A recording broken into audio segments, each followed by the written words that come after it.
Hello and welcome back to Sunny Talk Spurs, and today I'm going to be reacting to the dramatic draw that was Everton 2, Tottenham 2, a 4-goal thriller in the Premier League at Goodison Park. And where do I begin? But before we get into this one and deep dive into a dramatic, heartbreaking game at the very end, if you are new to the channel, why don't you leave a like on the video, subscribe to Sunny Talk Spurs and hit the notification bell because it will let you know when I've gone live. And also, in the link in the description down below, you can become a member of Sunny Talk Spurs, and for a small monthly fee which supports the channel, you can get exclusive content including my weekly podcast, Nice One Sunny. Get your comments in the comment section down below, get your questions in the comment section down below, I should say, for this week's episode. But yeah, a dramatic game in the Premier League which, had, amazing goals from Richarlison, but heartbreak at the end in added time. But just looking at the stats initially, look,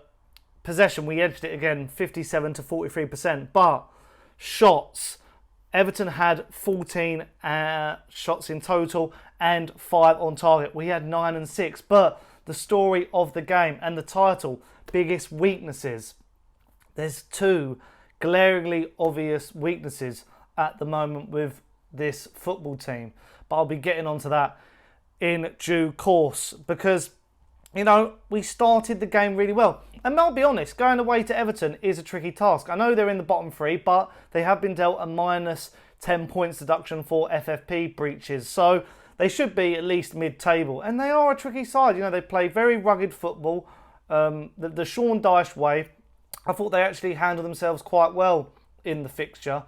It was like a battle of two different types of football, wasn't it? The Sean Dyche ball and the Ange ball. Very different ends of the footballing spectrum. Hence why it probably ended in a draw. We've cancelled each other out. But I remember my previous reaction to Everton earlier on in the season where we narrowly beat them 2-1 in similar circumstances. I said about, is Ange ball too risky, and posed some questions in that. But going into the game then, we took a very good lead through Richarlison. Very good effort. Destiny Udogie plays him in, and it was quite a tricky finish because it was behind him and he had to bend it in. And we had quite, as I say, good control of the game. But this is where the weaknesses come in. A weakness is coming into Tottenham Hotspur's play at the moment. And don't get me wrong, I think Vicario has been an amazing goalkeeper this season, one of the best goalkeepers in the league. But when it comes to set pieces and corners, he's now being targeted by people. And sometimes he finds it hard to claim balls when there's lots of people around him. We saw it against Manchester City in the FA Cup. Nathan Ake scored the late winner there. And Jack Harrison, it looked like Dominic Calvert-Lewin at the time, but Jack Harrison scored, a little deflection off him. And Everton drew level. But, again, before half-time, Richarlison, another piece of magic, whips one in. Fantastic finish. Thought he had a really strong game, to be fair. And then, the game sort of... It was like a normal Ange Postecoglou game. We had a lot of good chances, a lot of clear-cut chances. Pickford had to make a lot of saves. One from James Maddison, I remember quite well. I think Pedro Porro had a shot late on. But we just don't seem to be killing off games at the moment sometimes. So in the Brentford game, don't get me wrong, we did go 3-1 up, but we made a mistake and we were hanging on towards the end. I don't know if maybe we have to change some of our tactics, maybe be clever with our passing, but I love this Ange Postecoglou football, don't get me wrong at all. But there are moments in games, especially late on, silly free kicks being given away. We have to wise up. And I know it's a process and we are going to get there. And, I still think this result is quite positive, but we could have walked away with 2 extra points and top 4 could look more secure. Whereas now, we're still looking over our shoulder at the likes of Manchester United and Aston Villa. But that's what happened towards the end. Dejan Kulusevski gives away a poor free kick, and they score through, which was a Jarrad Branthwaite / Romero own goal. I have to watch it back to see.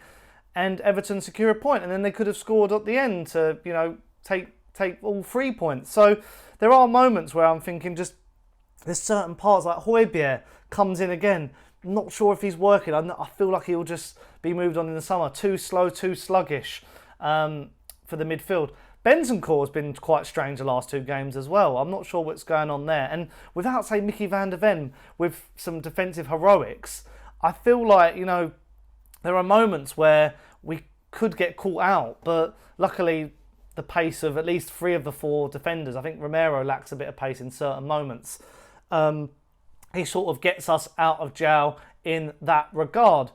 But it's just it's a strange situation about Vicario, because I think he's been so good, and he is good at claiming. Like, he does claim crosses quite well sometimes, but yeah, it seems like the problem I have as well is I don't know what point in the season, because I remember Liverpool Man City, that was given as a foul, but now in the last couple of games referees are letting that go. So I don't know what's changed. Like, don't get me wrong, I think in the past keepers have had a lot of protection, but again, there's no blanket rule in the Premier League from VAR or the referees in general, Howard Webb, where we don't know what rules are anymore. They keep getting changed, and us football fans are none the wiser as to why or how they've changed. But you know, Everton will be happy with that result. I think Tottenham have to be happy with that result.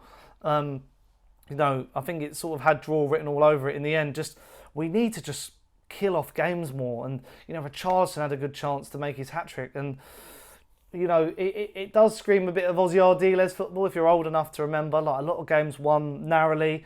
But until I think we're still like, you know, we're missing the clinical edge of Son sometimes, I think, in chances. Like Werner, for example, today wasn't really getting the rub of the green with his chances. He was a lot of the chances that fell to him, he was sort of waiting.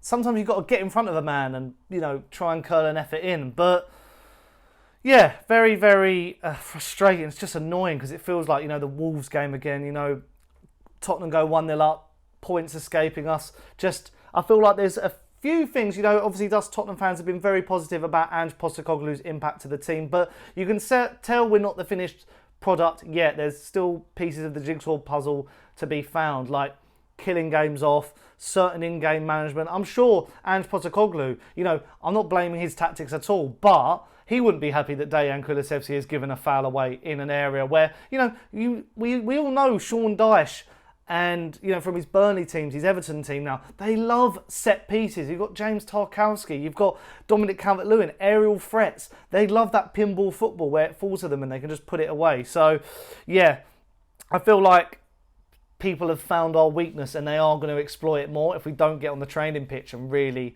sort it out. But yeah, that's my initial reaction to the game. Just obviously, as usual, let me know in the comments down below, what did you make of the game in general? Was it a frustrating end for you as well? Do you think this weakness can be solved? Like, do you actually have faith that it's just a little bit of a blip that we just need to sort out? Let me know all your thoughts in the comments down below. And as I said at the top of the video, if you are new to the channel, why don't you leave a like on the video, subscribe to Sunny Talk Spurs, and hit that notification bell because it'll let you know when I've gone live in instances such as this, right after the final whistle has gone. And also, link in the description down below if you want to become a member of the channel, support me and get an exclusive podcast. Nice one, Sunny. Get your questions in the comments down below for that one. But yeah, next couple of videos will be out during the week, so keep your eyes peeled for then, and I'll see you very soon. And also, go back and watch some of my transfer reaction videos. I did a big wrap-up of all our business and reacted to the Lucas Bergvall news, so go and check them out if you haven't already. But I'll see you again pretty soon, and ciao.